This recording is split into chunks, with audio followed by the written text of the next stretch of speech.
Welcome back to the City Current Radio Show. I'm your host, Jeremy Park. We're honored to be with our next guest. She is the president of LeMoyne-Owen College. We're talking about Dr. Vernell Bennett-Fairs. And let's start out. How are you doing? I'm well, Jeremy. How are you? Doing very well. So we have a chance to touch on some history, but also to talk about this amazing opportunity to look ahead. And so give us a little bit of a history lesson for those. Hopefully everyone knows a lot about LeMoyne-Owen, but for those who don't, give us a little bit of a history lesson. Well, LeMoyne-Owen College is the only HBCU located in Memphis, Tennessee. We've been around since 1862, and we are responsible for many scholars worldwide. We're looking to expand that wonderful list of accomplished magicians. Our mascot is the magician. And so I'm grateful for this opportunity to talk to you today and to tell your listeners about LeMoyne-Owen College and why they should choose us.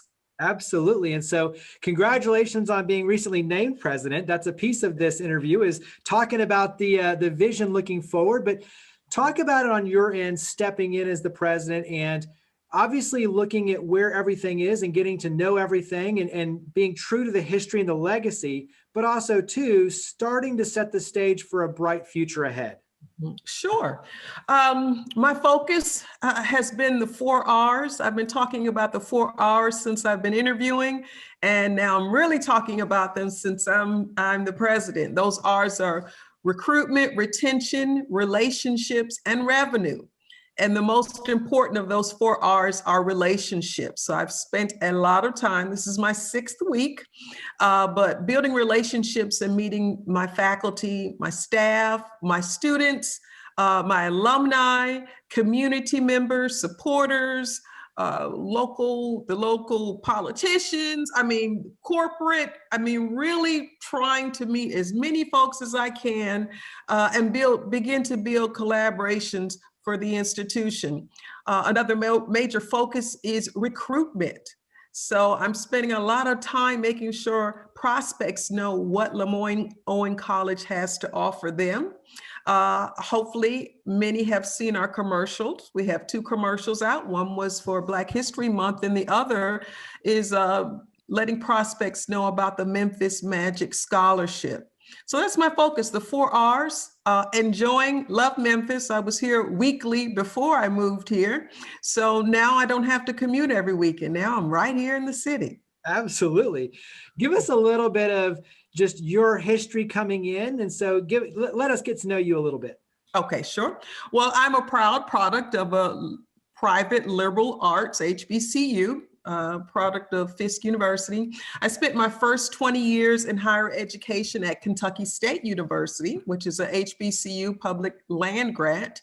And I began at KSU as a non-tenured track instructor of music, advanced to tenured associate professor of music before I began to transition into administrative roles. I found that I could impact many more students if I wasn't just in the Division of Fine Arts. My first transition into administration was as the Assistant Vice President for Student Affairs. I also served as the Assistant Vice President for Diversity and Inclusion, Special Assistant to the Provost, and a liaison to the President. And then my final role at KSU was as the Vice President for Student Affairs. Then my next post was at Delta State University in the Delta. Spent 4.5 years there as their Vice President of Student Affairs. And here I am at LeMoyne-Owen College. Once this position was posted, I just felt that I could be very impactful here. The mission and purpose, this has been at the foundation of my work in higher ed, and I feel like it was a perfect fit, and I am loving it. Well, we're definitely honored to have you in Memphis, no question. You mentioned on the recruitment side is getting the word out, and like you said, running the commercials, but when you talk about some of the highlights in terms of degree programs and opportunities, give us some of the things that really stand out in terms of the opportunities. Mm-hmm. Well, we have a strong, accomplished faculty, and then we have some stellar programs. Our cybersecurity program is one of 5 in the tri-state area. only one you're going to find at an HBCU, and your listeners will begin to hear more about that program over the next couple of months. It is a gem that is growing tremendously. You'll see some changes in our academic structure. I won't talk about it publicly yet, but that's coming down the pike. And then we're going to spend a lot more time in the schools once COVID allows. But we've had a lot of virtual appointments, meeting with counselors, meeting with students and their families to tell them all that the college has to offer. You mentioned the Memphis Magic Scholarship. Dive in a little bit deeper on that. Absolutely. So until March 1st, the first 125 students to apply and be accepted to the college will receive a $1,000 scholarship. And you say, well, what are the criteria? Our admissions criteria is all it takes to qualify for this scholarship. So you have until March 1st, going to www.loc.edu. And any student from Tennessee or the bordering states qualifies for that funding. There are some scholarships still remaining, so we want those students to go to loc.edu to apply.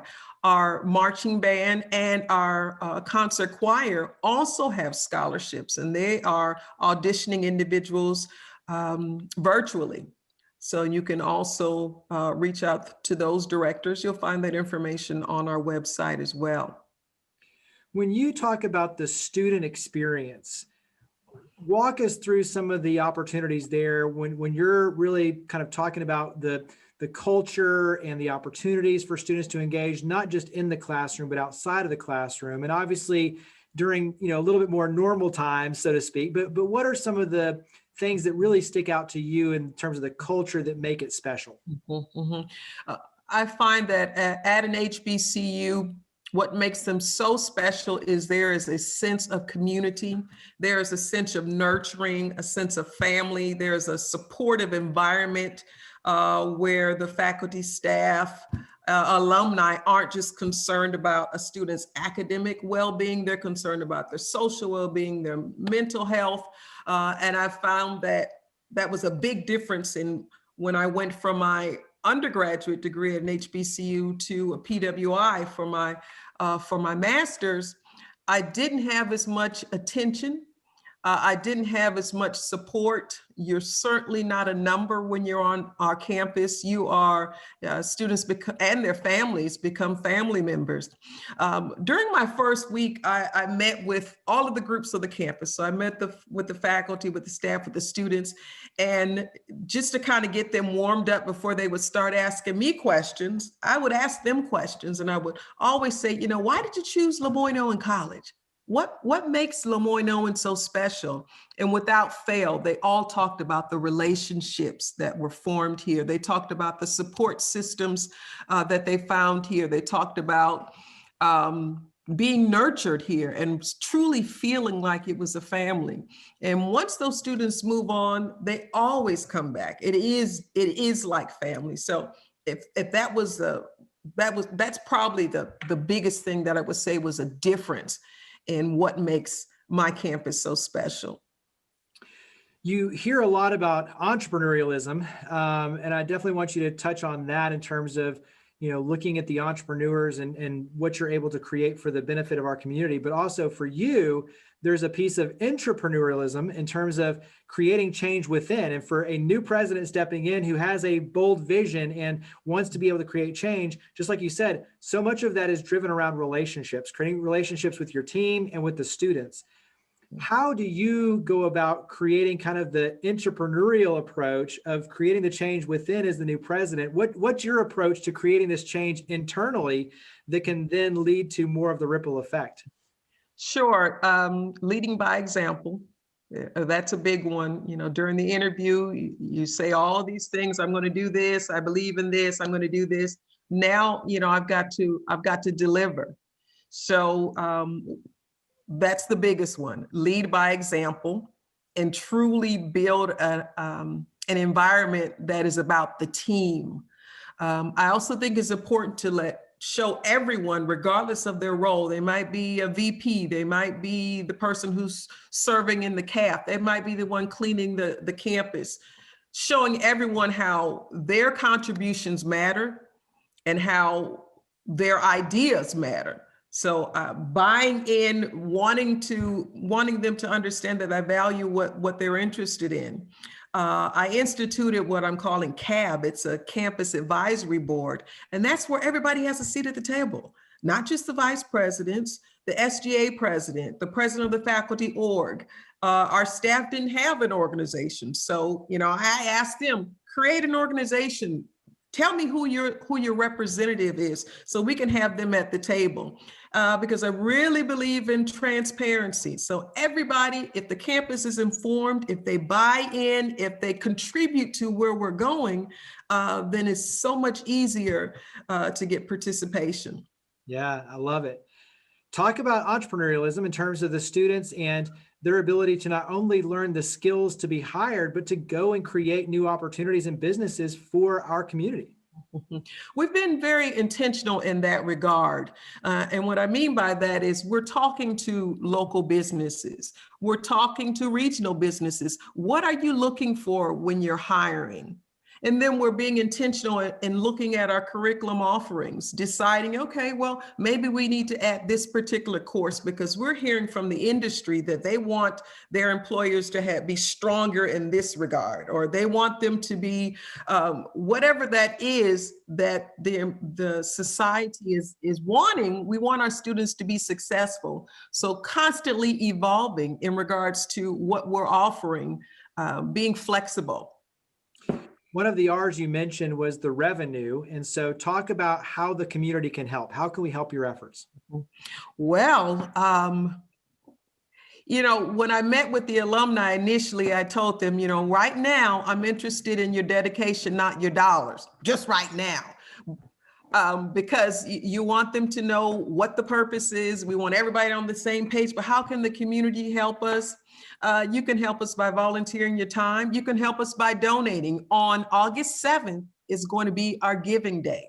And it's August 7th because we're at 807 Walker Avenue. Now, everyone can contribute, and I will be asking students as well. If you're a student, I'm thinking you can probably afford $8.07. If you're somebody who graduated within the last 5 years, I'm thinking you could probably afford $80.70. If you're somebody who's been out of school about 10 years and, you're in a house or you got a car and you're going shopping on the weekends, you can probably afford $807, and if you're what the students call a baller, it may be $8,700 might work for you, but everybody can contribute. So you'll see marketing. We may even do a commercial for our giving day, the LeMoyne-Owen College Giving Day. It's at 807, August 7th, because we're at 807 Walker Avenue. And my motto for this year is there's magic happening on Walker Avenue. Nice. I like that. So we've covered a lot of territory here, but what's one more thing that you want the public to know about LeMoyne-Owen College? Mm-hmm. I want them to know that this year is going to be about reintroducing LeMoyne-Owen College. So be open to what our growth is, be open to what we have to offer, and help me spread the word.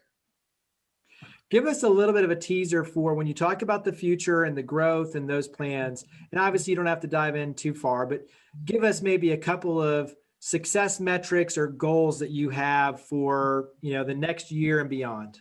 Mm-hmm.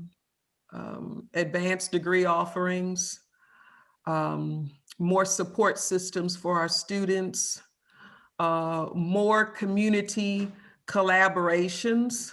You'll see more about the college, and more scholarship opportunities for our students. And we're going to start creating more of our own positive buzz. So you'll see regular announcements about what's happening on our campus. Wrap up with contact information. So where all do we go to learn more and to follow you on social media? Any phone numbers? Where would you direct us to go and learn more? Oh, thanks for the opportunity. Well, you can go to www.loc.edu to learn anything about the campus. My social media is Magic Madam P, Instagram and Twitter. Facebook will not allow me to change my name yet. I've got another 34 days. So right now I'm VB, the VP on Facebook, but not long. In another month, I will be Magic Madam P.